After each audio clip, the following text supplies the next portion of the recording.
How to delete your YouTube account. So note that deleting your YouTube account is different from deleting your Google account. Deleting YouTube removes all your content, videos and comments, but not your entire Google account. So here is how to do so. First of all, open the YouTube and make sure that you are logged in with your Google account in your YouTube. Now once inside the YouTube app, all you have to do is tap on the your name or profile icon at the bottom right corner of your screen and navigate to your profile section.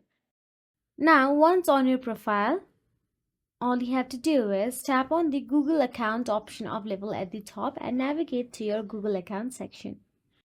Now simply tap on the data privacy option available at the top. You can see data privacy tab. Now scroll down unless you see apps and services option available there. Simply tap on the apps and services. And once you tap on it, you'll be navigated to the other section. Now once inside the apps and services, you will again have to scroll down and scroll until you see delete account or Google account services option available there according to your versions available of YouTube. Now all you have to do is tap on the delete icon right next to the YouTube and delete your YouTube account. And that is it. If you found this video helpful, please like, share and subscribe, and thank you so much for watching.